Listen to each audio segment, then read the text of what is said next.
The following program contains shocking challenges to Republicans. If you suffer from blind party loyalty, this show might not be right for you. Check with the Tea Party leader. Standing for truth in the four corners of America.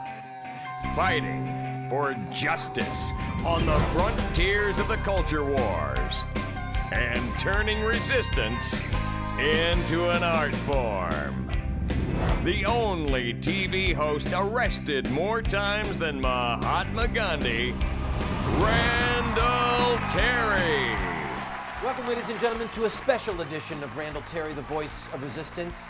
Standard & Poor's says the U.S. rating goes down. Gold responds by going up. Silver, confused, goes down. The Dow Jones Industrial, in a panic, goes up. It's a chaotic world. We're going to make sense of it for you. Today's program brought to you in part by Standard & Poor's, rocking the world with a little plus sign, and by the Arab Spring. Yes, if you want a harvest of weeds and violence and see former dictators on trial, you need the Arab Spring. I'll be right back after a quick word from my friend, Sir Reginald Blaine. Just turn the thing on. I got something to say. Do you like to swim?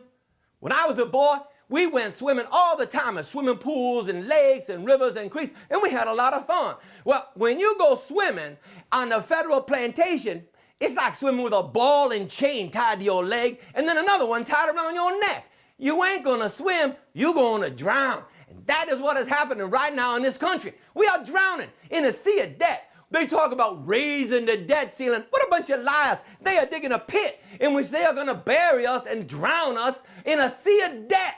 But no, we're happy and we go along with it because we got entitlements.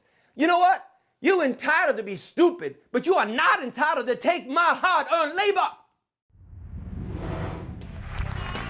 Welcome back to the program, friend. The world is still reeling from the news that the U.S. government's membership in AAA has been canceled. Who is going to take care of the fleets of U.S. military vehicles if not AAA? A new company has been started, AA+. Now, they don't have the size or the infrastructure of AAA, but they're hungry for business, and a lot of American motorists are following the U.S. government's lead away from AAA and moving to AA+. France, on the other hand, Belgium, Germany, but France? France still has a AAA rating from Standard & Poor's.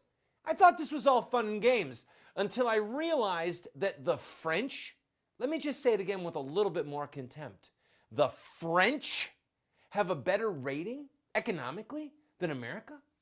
This is an outrage. I will come to the France and I will rip out your AAA rating and I will flush it down in the nearest sewer or near Notre Dame in that stupid river that stinks so badly. The truth of the matter is, ladies and gentlemen, according to Ron Paul, at least, presidential candidate and congressman from Texas, that the U.S. is basically insolvent, that we are already bankrupt, but our creditors haven't caught up with us to figure it out. So the Federal Reserve responded by doing what? Nothing. Yes, they're continuing on with QE2. They're buying U.S. Treasury bonds to bail us out by printing money, and they have said that they are going to keep the short-term interest rate to near 0% until mid-2013. That's a long time. They're offering free money. Now, why would they do that? Well, they want a lot of cash to be pumped in to the economy in hopes that it will spur on buying and thus create jobs. So far, it hasn't worked. The only thing that it has done is made gold go through the roof. Gold, as of yesterday, was trading at over $1,740, some outrageous number. It's jumped over $100 in the last week. It is at an all-time high. If you want to understand the value of the dollar, look at gold. And oh my goodness, who's buying up all this gold? You guessed it, the banks. Yeah, including the Federal Reserve. Central banks of governments across the world are buying up gold as fast as they can get it because they know that as the dollar collapses in its value, the only way that they can really protect their fiat currency is to have gold.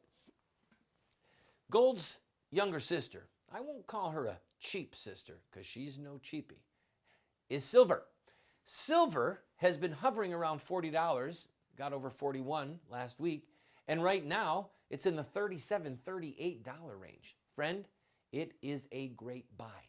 Go to your local coin dealer and buy silver because as gold continues to climb, it is going to drag its little sister up with it. There's no other possibility. Why? Because that's the way God made the world. As long as human history has been recorded, gold and silver stay on a parity with one another, around 15 to 1, 16 to 1. So if gold is trading at $170, or rather $1,700 an ounce, then silver should be well over $100 an ounce. Do I sell silver? No. Do I wish that I could? Yes. But I don't have a mint, so I can't. But I'm giving you this advice for free. Now, before we go to the break, I want to talk to you very seriously for one quick moment. QE2, QE3 might be coming. Qualitative easement is where the Federal Reserve literally prints money and buys treasury debt. In other words, it's incestuous. It's just creating money out of thin air. The only place where job creation really is happening with the Federal Reserve are with the people that it has to employ and pay overtime to run the printing presses of their monopoly money 24 hours a day. So for those who say that the Fed is not creating jobs, I want you to think about those poor men and women who are, even now as I speak, morning, noon, and night, they are printing money. The truth of the matter is this: we are in grave economic trouble, and I submit to you, all kidding aside, that it is the judgment of God. God's hand has turned against us because our sins reek before him, and our evil as a nation is just crying out to the heavens. The blood of the innocent, the horrifying treachery against marriage, our oppression of Christians at home and abroad, specifically with China, giving China most favored nation status while we know that they are enslaving Christians, brutalizing them, raping them, and while the Chinese government performs forced abortions or coerced abortions on some 20 million women a year, filling the gutters, the sewage, the landfills of China with dead babies. All of these sins and so many others are crying out to God. God's hand is turning against us. We need to pray for the mercy of God, for the forgiveness of God. And we need to raise up our voices without fear to say things like I just said. The truth of the matter is, in the broadcast realm, I'm a broadcaster, I'm broadcasting here. In most of the broadcast realm, secular and religious, broadcasters are afraid to say something so extreme and so insensitive and so incendiary as the fact that God is judging us. How would you know what God's doing? Well, I can read. I can read Leviticus chapter 26 and Deuteronomy chapter 28. I can read the warnings of Romans chapter 1. I can see the judgments of heaven poured out in Matthew 24 and the book of Revelation. Friend, I can read. And you don't have to be a prophet to figure out that when our evils have become so numerous and so vile as to become a stench in the nostrils of heaven, that the hand of God has turned against us. So, should we fear? No. Jesus said, fear not. But what we should do is we should prepare for the evil days that are coming. The Bible says, the wise man sees evil coming and prepares for it. The foolish pass on and suffer. I don't want to pass on. I want to prepare. I'm going to take a break. When we come back, I want to focus on what should be comedy if it wasn't so tragical, to quote Anne of Green Gables. And that is the Arab Spring. The Arab Spring. Is that like Irish Spring, only red? Ugh, I'll be right back. Randall always liked my father because of his wit. An old friend of Dad's one morning asked him, "Hi, Ed, how have you been?" And Dad said, "Ever since I got up this morning, I've been sick in bed on 2 chairs."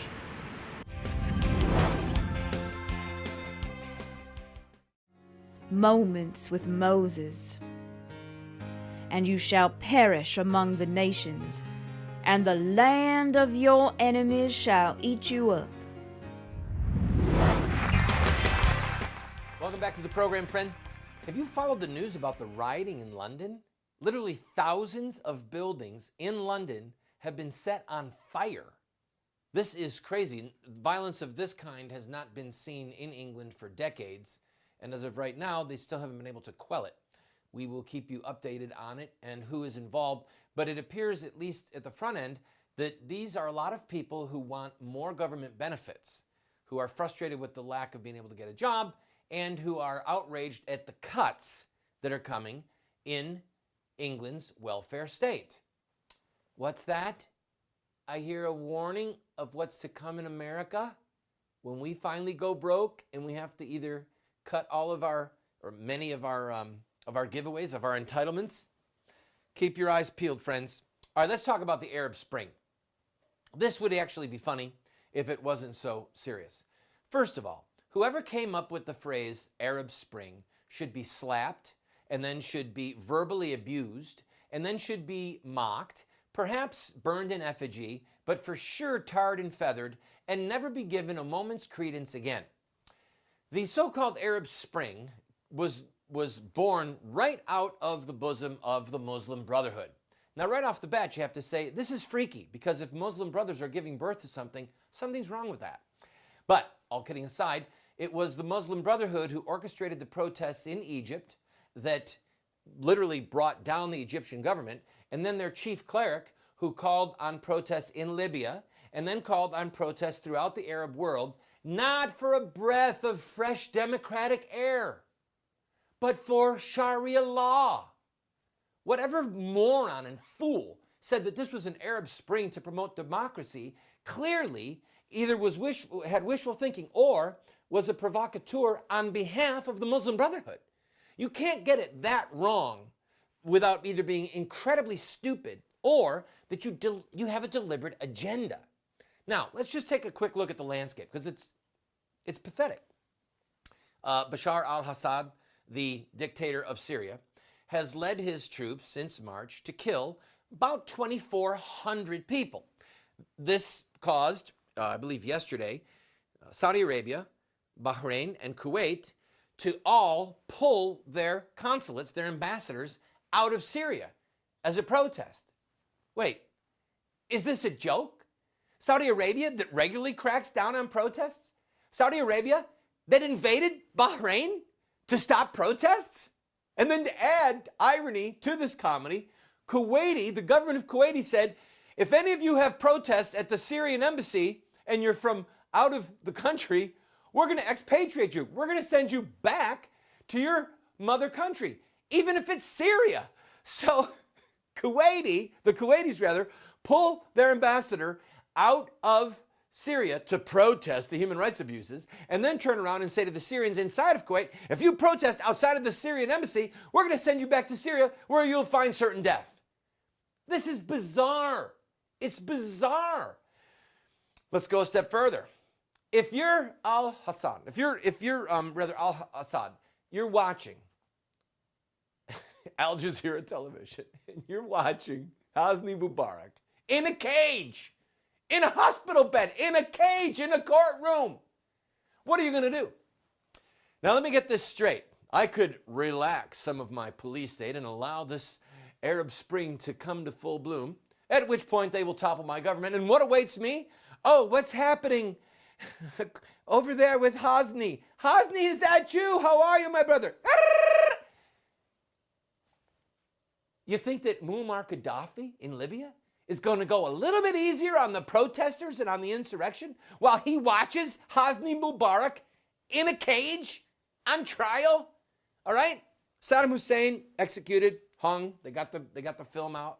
Hosni Mubarak's on trial. 60% of the Egyptian people say that they want him dead. And they're calling this an Arab Spring. Come on. If it is a spring, it's still Arab. That means it's still in the desert. So what do you have? You've got weeds. You've got cactus. Maybe some scorpions and spiders. But it's not pretty. So the Arab Spring is a bouquet of weeds and it's red, blood red. I'm going to take a break. When I come back, I'm going to tell you a little bit of news in the pro-life world, the political realm, and something else is going to come into my head. I know it because I just do this show on the fly.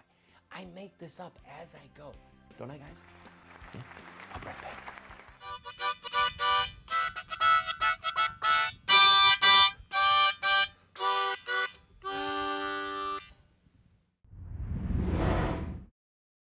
I have no fear of the future. Let us go forward into its mysteries. Let us tear aside the veils which hide it from our eyes, and let us move onward with confidence and courage. Sir Winston Churchill. Welcome back, friend. All right, I said that I would have something profound to say. I decided it'd be better if I sang a song, because a lot of the things that I say that are profound are better said in song. But first, a very well-known pro-life group in the pro-life ghetto recently told a friend of mine that she could not lead the pro-life efforts in her community because, number one, she was running for Congress. Number two, she was associated with moi, with yours truly. I am not making this up. A 501c3 tax-exempt organization told a pro-life leader, you may not lead efforts in our name in your community because you're running for office to try and make child killing, abortion, illegal. You're a pro-life group, but you don't want a woman running for Congress to make abortion illegal. Then what do you want? You want to sustain this thing? Keep a little cash flow going? I like the crusade more than I like the end of the crusade. I mean, what's this all about, ladies and gentlemen? It's insanity. It's insanity. All right. I am going to play a song for you. It's very nice singing, something you like to listen to. Maybe you weep and cry because it moves you so much. I go to me. President Obama, Harry Reid, Federal Reserve, you've got something I need. I'm drowning in red, won't you rescue me? I need you, please. Got a penthouse in London, my rent's overdue. They repoed my Mercedes, my Ferrari too. Got holes in my Goldman Sachs parachute. I need you, yes I do. Stimulus bill, won't you please help me? Stimulus bill, I'm down on my knees. Stimulus bill, you made a slave out of me. But I love you, can't you see? If Wall Street crashes and London goes up in flames, Barack Hussein Obama, they'll curse all your names. Let the Hicks and the Sticks pay for our tricks. Give them circuses and breadsticks. Stimulus bill, won't you please help me? Stimulus bill, I'm down on my knees. Stimulus bill, you made a slave out of me. But I love you, can't you see? Oh, from Wall Street to London, yes, and Athens, we're gonna bail out everyone. Heck, we might even bail out China next. How would you like your General Cho's chicken? I want it paid for, please. Buy a bailout. Nancy, help me.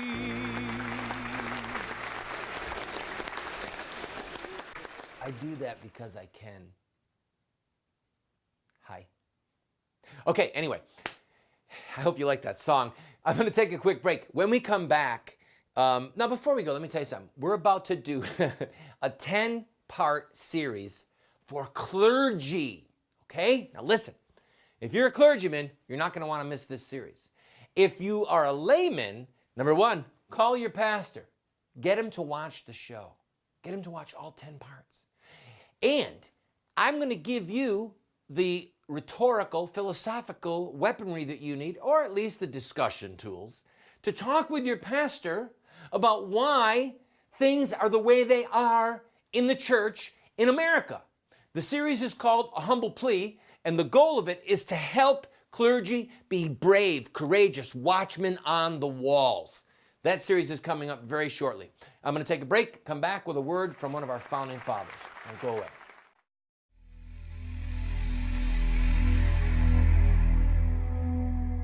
For he will deliver you from the snare of the fowler and from the deadly pestilence. He will cover you with his pinions, and under his wings you will find refuge. His faithfulness is a shield and buckler.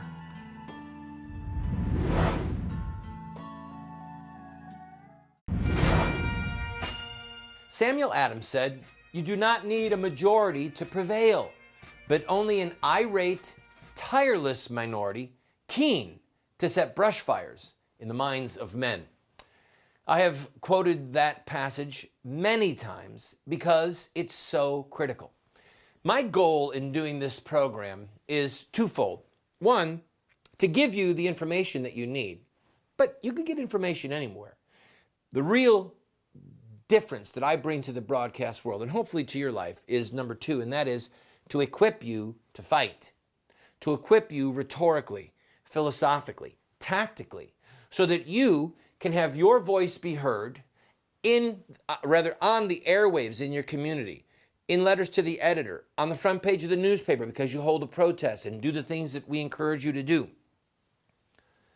We have come to the place in America where Christian men and women think that they have discharged their duty to God when they pray, when they blog and maybe type something, maybe when they talk about something with their friends, and worst of all, when they send a little bit of money to their favorite political cause. Pro-life, marriage, get out of the UN, get the Panama Canal back, whatever. Friend, it doesn't cut it. If we're going to get this country back into the hands of righteous men and women, we are going to have to employ the tactics and the courage of those that gave birth to this country. So if you want to know what it will take to restore America, study Samuel Adams, Patrick Henry, Thomas Jefferson. Look at what these men did and said, and then go and do thou likewise.